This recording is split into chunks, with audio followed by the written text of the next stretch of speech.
দর্শক, এই মুহূর্তে আমাদের সাথে যুক্ত হচ্ছেন আমাদের সহকর্মী ভাস্কর ভাদুরী। ভাস্কর, নিশ্চয়ই শুনতে পাচ্ছেন আমাকে। ভাস্কর, দর্শকদেরকে যেমনটি জানাচ্ছিলাম যে আজ সকালবেলায় কিছুক্ষণ আগে ভূমিকম্পটি অনুভূত হয়েছে। 5.7 মাত্রার ভূমিকম্প ছিল এবং রাজধানীতে বেশ তীব্র আকারে ভূমিকম্পটি আসলে অনুভূত হয়েছে। স্থায়িত্ব বেশ কিছুক্ষণ ছিল। আপনি এখন কোথায় রয়েছেন? এবং যেমনটি আমি জানতে পেরেছি স্টুডিও থেকে, সর্বশেষ তথ্য যেমনটি যে বিভিন্ন এলাকার বিভিন্ন মানুষ বাসা ছেড়ে নিচে নেমে এসেছে, আতঙ্কে আছে।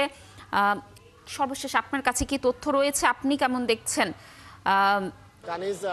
কানিজ আমি যদি আপনাকে সবশেষ পরিস্থিতিটি বলতে চাই, আমি জানাতে চাচ্ছি যে যেহেতু আমরা কোনো আবাসিক এলাকায় নেই, এই মুহূর্তে একটি বাণিজ্যিক এলাকায় রয়েছে এবং এখন থেকে ঘড়ির কাঁটার হিসেবে যদি 30 মিনিট আগে আমরা চলে যাই, আমরাও বিভিন্ন অফিসে ছিলাম এবং অফিস থাকার সময় যে প্রচণ্ড পরিমাণ ঝাঁকুনি এবং ভয়াবহতা ছিল, রাজধানীবাসী হিসেবে এমন ঝাঁকুনি কিন্তু কোনোদিন, এমন ঝাঁকুনির মাঝে কোনোদিন কিন্তু আমাদেরকে পড়তে হয়নি। শুধু আমি নয়, এই মুহূর্তে যারা শুক্রবার অফিস আদালত করতে বাধ্য হয়েছেন অথবা অফিস আদালতে এসেছেন, তাদের সকলের অভিজ্ঞতাই কিন্তু এমন ছিল।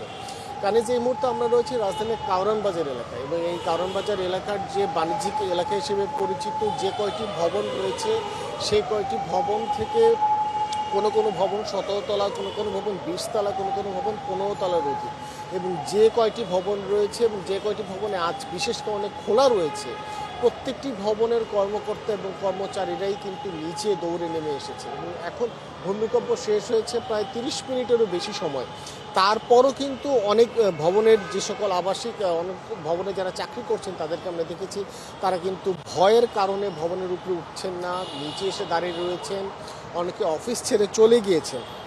মূলত আজকের যে আতঙ্কের বিষয়, সেখানে দুটি ভাগ রয়েছে।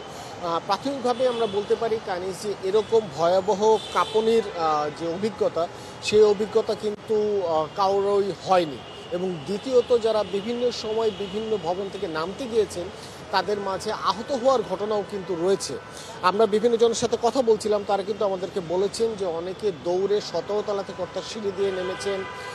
বিভিন্নভাবে যারা নামতে ব্যর্থ হয়েছেন, তাদের মাঝে অনেকে লিফট দিয়ে নামার চেষ্টা করেছিলেন, কিন্তু লিফট বন্ধ হয়ে থাকার কারণে তারা কিন্তু লিফট দিয়ে নামতেও পারেননি।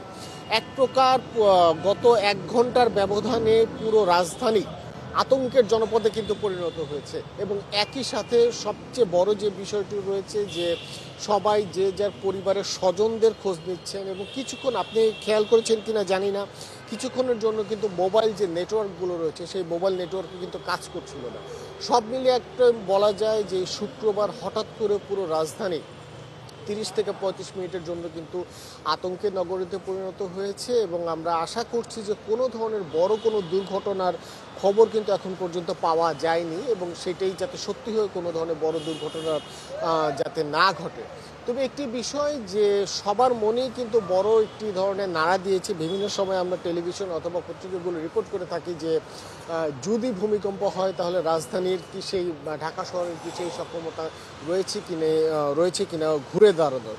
আজ যে পরিস্থিতি হলো, সেই পরিস্থিতি হয়তো বা আমাদেরকে ভূমিকম্পের যে ভয়াবহতাটা রয়েছে, সেই ভয়াবহতা সবার সামনে চোখের আঙ্গুল দিয়েই কিন্তু দেখিয়ে দিল। আপনি দেখতেই পাচ্ছেন ক্যামেরার মাধ্যমে, এখনও অনেক মানুষ কিন্তু রাস্তার নিচে অবস্থান করছেন এবং তারা ভয়ের কারণে কিন্তু উপরে উঠতে পারছেন না।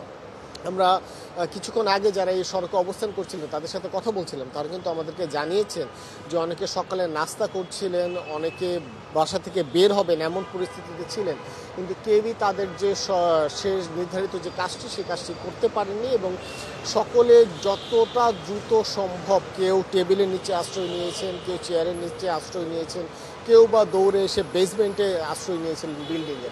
অর্থাৎ যে যেভাবে পেরেছে সে সেভাবেই কিন্তু নিজের জীবন বাঁচানোর জন্য প্রাথমিকভাবে চেষ্টা করেছে। এবং নিজের জীবনটি যখন নিশ্চিত হয়েছে, তার পরবর্তীতে কিন্তু তারা পরিবারের যে সকল সদস্যরা রয়েছেন তাদের খোঁজখবর নিয়েছেন। এবং সব সার্বিক যে খোঁজখবর, প্রাথমিক যে আতঙ্কটি বিরাজ করছিল গত 30 মিনিট আগে, সেই আতঙ্ক কিন্তু এখন কিছুটা করে কাটতে শুরু করেছে। হয়তো বা যারা আজকে শুক্রবারের দিন অফিস করতে করতে এসেছেন তারা তাদের পরিবারের সদস্যরা সকলেই নিরাপদ রয়েছে এবং বিষয় নিশ্চিত হওয়ার পরে যে আতঙ্ক সেই আতঙ্ক পুরোপুরি কেটে যাবে এবং আমরাও আরও খোঁজ দিতে পারবো যে এত বড় ভূমিকম্পর পরে রাজধানীর কোথাও কোনো বড় ধরনের কোনো দুর্ঘটনা হয়েছে কিনা, যদি হয়ে থাকে তো সেক্ষেত্রে কোনো হতাহতের কোনো ঘটনা কিংবা কোনো ক্ষতির কারণ হয়েছে কিনা সেই বিষয়টি আমরা একত্রের মাধ্যমে দর্শককে এবং দেশবাসীকে জানাতে পারবো। কানিস।